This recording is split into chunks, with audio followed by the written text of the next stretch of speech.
People are really freaking weird, man. Sometimes I just don't understand how people like this can exist. There are a lot of things wrong in the world and a lot of creepy things that people do. But on the top 10 list of most creepy things you can do to somebody else, stalking has to be up there with the top 3. It has to be. Now, stalking is a huge problem, not just in America, but in in Japan and everywhere else in the world. And I don't know how people can actually stalk someone else. It's freaking creepy. Why would you do that? Imagine this. You have a phone and you get a call, and the call comes in like this, and you answer the phone. And it's just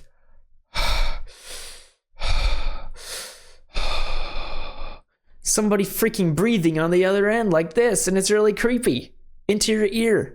Without any word. Silence. Now imagine that happens to you about 100 times a day. Because this is exactly what happened to somebody in Japan, and it was insane. You gotta check this out. And there was a huge plot twist I was not expecting. So not only was this guy stalking another person, but he was stalking his own wife.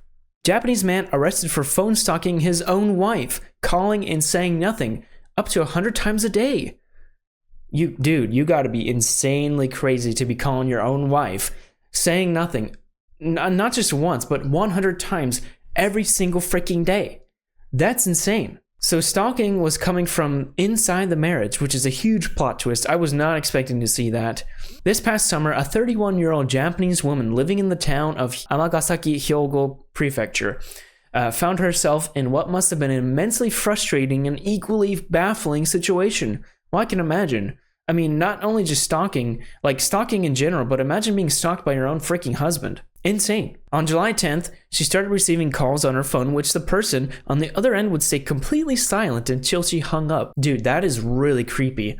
I mean, I've never gotten a phone call like that, but imagine you're like answering the phone and you just hear like, oh, you don't hear anything. You're like, hello? Excuse me? Who is this? And you just hear like maybe some breathing, like like that. It's really freaking creepy, man. It seems like the sort of thing that we put a stop to by blocking the number. Yeah, I feel like you could block the number easily by doing that. But the calls were coming from a number that couldn't be displayed on the woman's phone. What kind of phone are you using where the number doesn't get displayed? I mean, you have to be in like the 90s or something, because if you must be using a flip phone.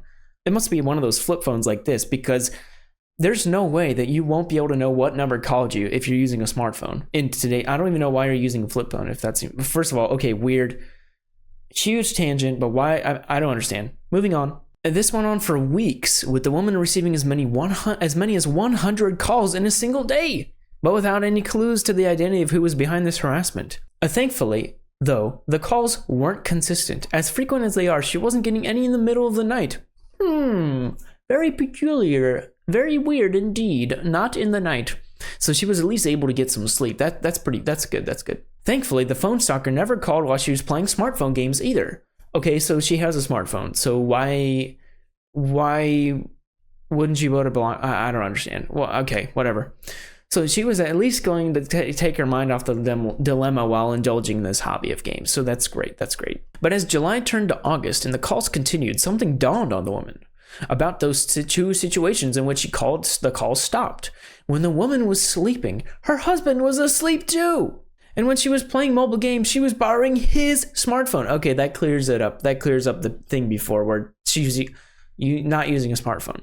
Okay, first of all, why would you not? You're 31 years old and you're not using a smartphone.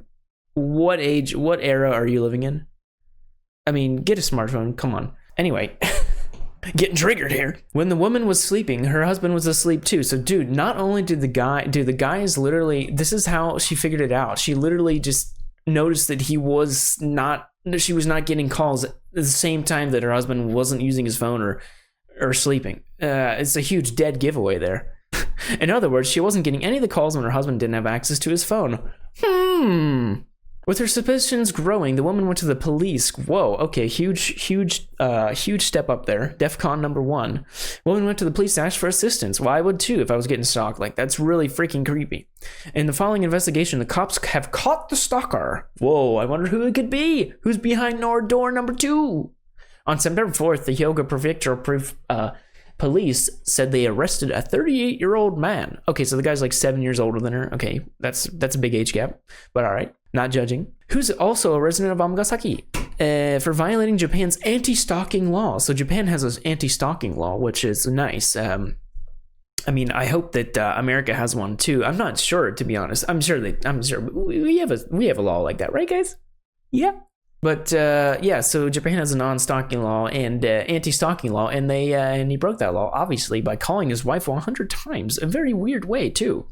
The stalker living in Amagasaki isn't a coincidence because he's the woman's husband.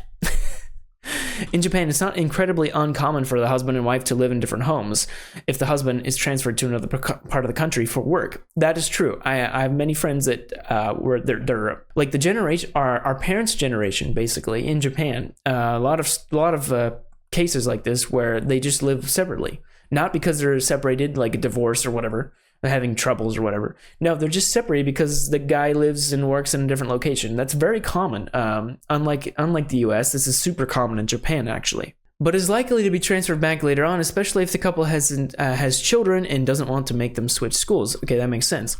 That wasn't the case for this couple though, however. The husband was phone stalking his wife while they were living together. Wow.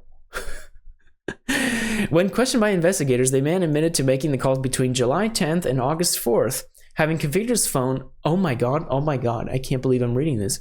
He configured his phone to hide his number when making the calls. Are you freaking kidding me? You would go that much trouble to stalk your own wife.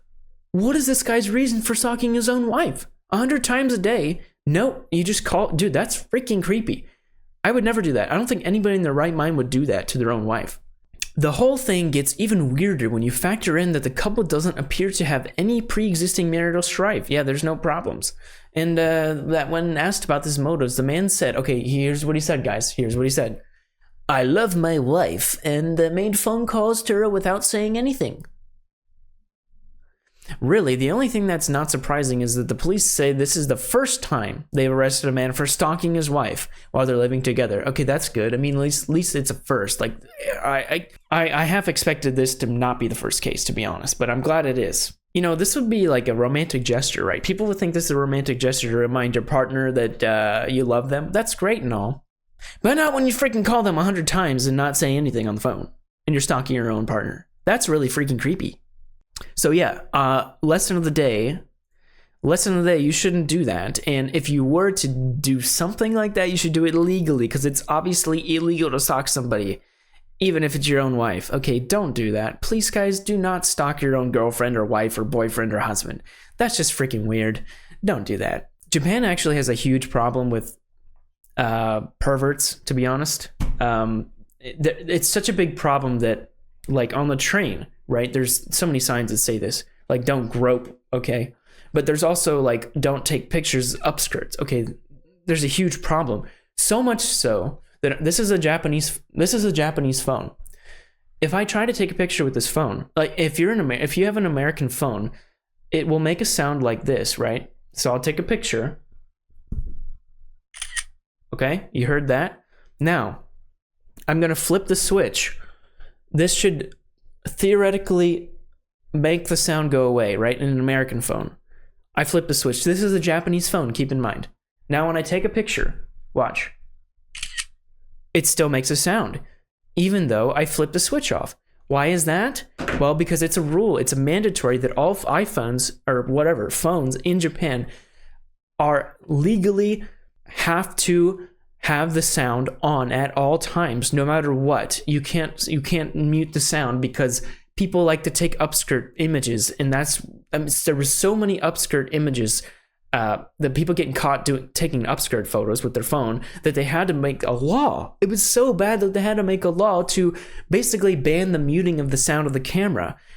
It's insane. Like, that Apple has to comply to the rules in Japan. It's probably like that in other places too, but man, we got a lot of weird freaking people, man. It's crazy. Anyway, I hope you guys liked the video. If you did, make sure to smash a like button and hit subscribe. We also have memberships too, if you want to check those out too. Yeah, get a little sprinkle on the top of those memberships. Or it's free just to subscribe. Anyway, thank you guys for watching. I'll see you next time. Bye.